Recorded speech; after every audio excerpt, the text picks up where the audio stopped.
My mom held me down while my dad arranged my wedding to a dangerous older man, so I ran away and exposed them all. Now, years later, she's sick and begging me to come back because I'm family.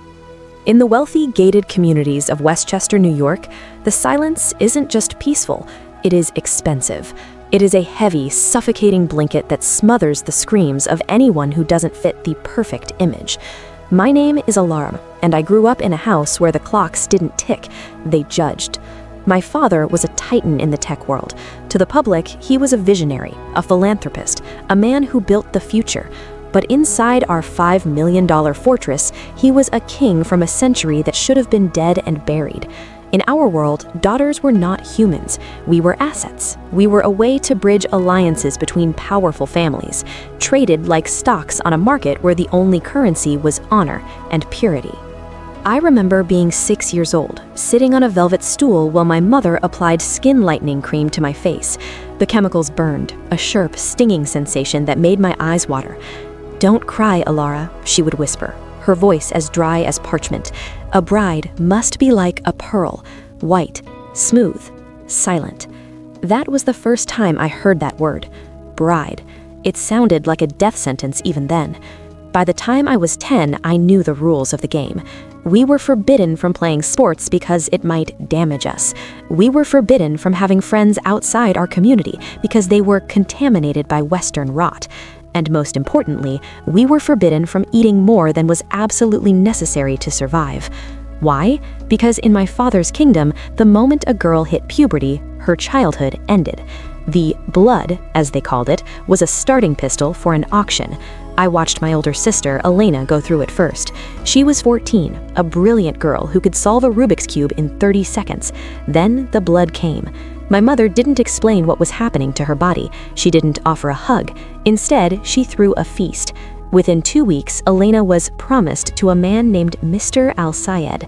He was 52 years old, with eyes that looked like wet stones, and hands that always seemed to be reaching for something that wasn't his. Elena's wedding day was the most terrifying thing I had ever seen. She looked like a ghost in red silk, her eyes staring at a point on the wall that didn't exist. She was married, moved 3 states away, and we never saw her again. The official story was that she was happy. The truth was, she was gone. I made a choice that night. I looked at my own body in the mirror and I felt a cold, hard resolve settle in my chest. I started hiding my food. I pushed my dinner into napkins, stuffed rolls into my socks, and flushed entire meals down the toilet. I knew from a biology book I'd managed to sneak from the school library that if my body fat dropped low enough, puberty would stall. I became a skeleton. The Ankies in the community called me sickly, but I didn't care.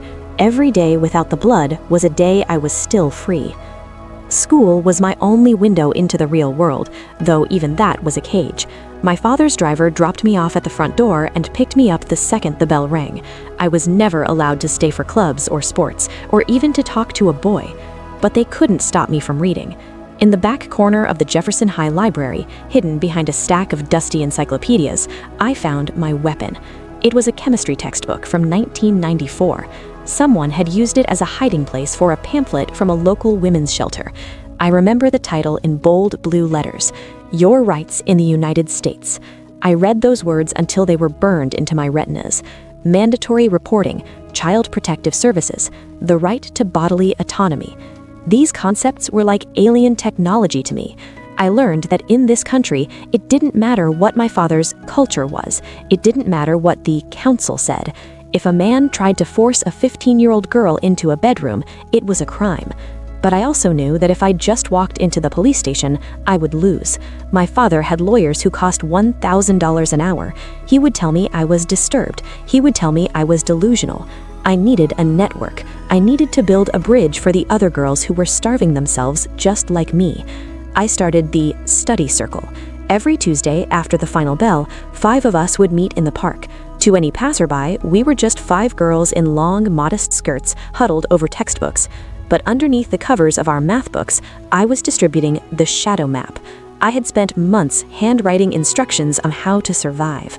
I taught them how to speak to a school nurse in code. If you said your stomach hurt, they gave you an antacid.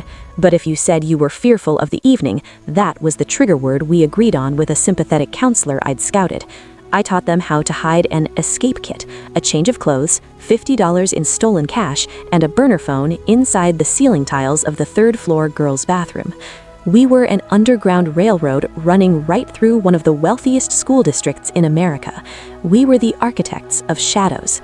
We had 3 rules: never write your real name, never talk about the circle at home, and never, ever let them see you cry. My luck ran out on my 15th birthday. Despite the starvation, despite the fear, my body betrayed me. I was in the middle of a Friday morning service training where I had to stand perfectly still for 4 hours while the men in the family ate breakfast. If I moved, if I made eye contact, if I breathed too loudly, the belt was waiting in the hallway. I felt the warmth, the sudden terrifying realization that my time had run out. My mother saw the spot on my dress, and she let out a sound that wasn't human. It was a shriek of triumph. She grabbed my hair and kissed my forehead. "Finally," she whispered, "the pearl is ready." By sunset, the house was transformed. Huge floral arrangements arrived, smelling like a funeral home. My father sat in his study with a man I had only seen in pictures, a business associate from the old country named Mr. Kareem. He was 60 years old, he had 3 daughters older than me, and he was my reward for being a perfect daughter. The wedding was scheduled for 7 days away. My father was moving fast because he knew I was difficult. He took my shoes, he took my books, and he locked my bedroom door from the outside every night. "You will be a queen, Alara," he told me, his voice booming with a terrifying kindness. "You will bring honor back to this house." But I wasn't thinking about honor. I was thinking about the ceiling tile in my bathroom window. I was thinking about the $20 I'd sewn into the lining of my mattress, and I was thinking about the butter knife I'd palmed from the kitchen 3 months ago. For 6 nights, I used that butter knife to scrape away the paint on my bathroom window. It had been painted shut for 20 years, a thick, lead-based crust that refused to budge. My fingers bled, my nails tore. But on the 7th night, the night before I was to be sold, the window groaned. Midnight. The house was full of the aunties sleeping in the guest rooms, ready to dress me in gold thread and heavy jewelry at dawn. I could hear my father's heavy footsteps in the hallway. I waited until I heard his door click shut. I didn't pack a suitcase. I wore 3 layers of clothes under my nightgown. I grabbed my mattress lining money and a small photo of Elena. I climbed onto the toilet, shoved the window open with every ounce of my 90-pound frame, and squeezed through. The drop was 10 feet. I hit the mulch and felt a white-hot flash of pain in my left ankle. I didn't scream. I couldn't. I crawled through the rose bushes, thorns tearing at my skin, until I reached the perimeter fence. I knew the security camera's blind spots because I had spent a year gardening just to find them. I ran. I didn't run to the police station. My father knew the chief of police. No, I ran to the bus stop 3 miles away. I sat in the shadows of a dumpster, shivering, my heart hammering against my ribs like a trapped bird. When the 5 a.m. bus pulled up, the driver, a woman with kind, tired eyes, took one look at my face and didn't even ask for the fare. "Sit in the back, honey. Duck low." I ended up at the doorstep of Mrs. Gable, my chemistry teacher. I knew she was a safe house because she was the one who'd left the pamphlets. When she opened the door and saw me, covered in mud, blood, and sheer terror, she didn't say a word. She just pulled me inside, locked the deadbolt, and handed me a phone. "The architect is here," she said into the receiver. My father didn't take my escape sitting down. Within 12 hours, my face was all over social media. But the story wasn't "girl runs away from forced marriage." The story was mentally ill teenager suffering from a psychotic break, kidnapped by radical teacher. He was brilliant. He didn't use religion or culture. He used mental health. He filed an emergency petition, claiming I was a danger to myself. He had doctors on his payroll who had never met me, signing affidavits saying I was schizophrenic. The police showed up at Mrs. Gable's house within 48 hours. I was terrified. I thought it was over. But Mrs. Gable was ready. She had a lawyer, a woman named Sarah who specialized in high-control groups. "We aren't going to hide, Alara," Sarah said. "We are going to expose."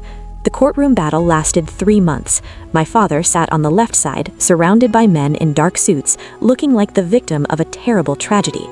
My mother sat behind him, weeping into a silk handkerchief, telling the judge how much she missed her poor, sick daughter. Then it was my turn to speak. I didn't talk about religion. I didn't talk about God. I talked about the calories. I presented the court with my shadow map notebooks. I showed the judge the hidden compartments in my school books. And then I did the one thing my father never expected. I called the witnesses. One by one, the girls from the study circle walked into that courtroom. Some were only 12. Some were 17. They weren't wearing their long skirts anymore. They were wearing their truths.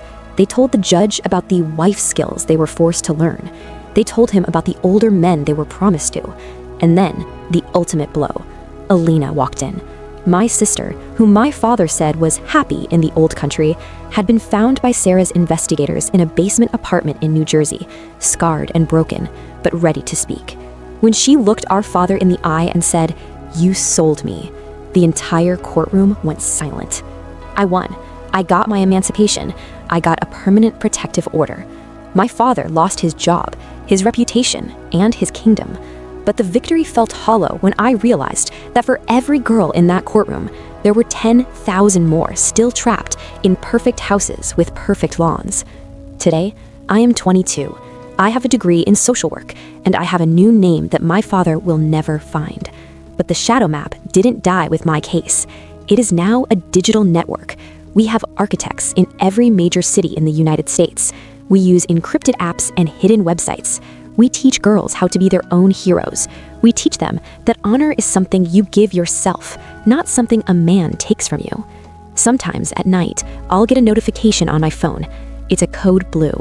Another girl, another bathroom window, another drop into the mulch. And every time I help one of them find a safe house, I think of that butter knife and the lead-based paint. My father said I was a cancer that needed to be cut out. He was wrong. I was the cure. And we are just getting started.